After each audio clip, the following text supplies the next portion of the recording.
Call the honourable member for Bruce. Thank you, Deputy Speaker. Liberal Party members love to talk on occasion of the forgotten people, echoing Menzies' famous phrase.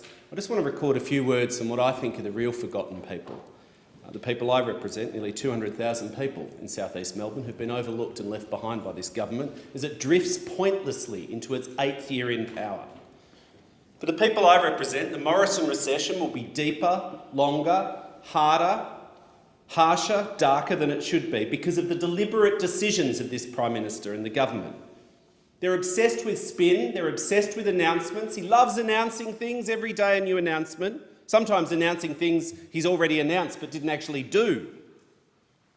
But they're blinded by 40 years of failed Conservative ideology, and we see it in this budget and his behaviour during the pandemic. Because of the Prime Minister's failures and decisions, we didn't see a wage subsidy when it should have been put into place, meaning tens of thousands of Australians lost their job who shouldn't have.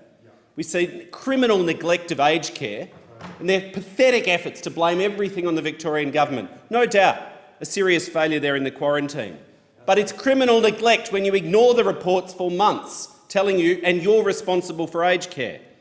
No paid pandemic leave, waste and gaps with JobKeeper, deliberately excluding public universities, childcare workers, kicked off, casual workers, local government workers, people in the arts. Emergency relief funding. There's people in my electorate, the most disadvantaged part of Melbourne, a city of 5 million people, who cannot get emergency relief. The government says, oh, we gave $200 million to 4 big outfits. Well, it doesn't land on the ground in the most disadvantaged suburbs. They're not there.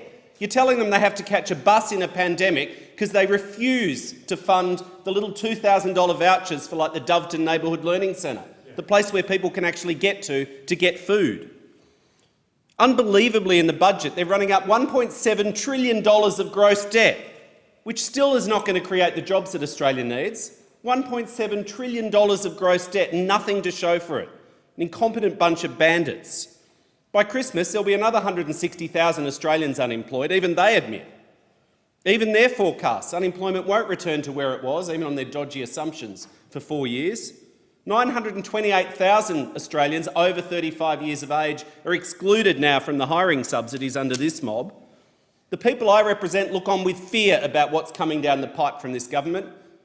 Unemployment benefits are going to be cut to $40 a day, pushing hundreds of thousands of Australians into abject poverty again. Cuts to JobKeeper, no plan for jobs or the recovery, just a fantasy that things will snap back if only we give out some tax cuts. They miss the other part of the equation.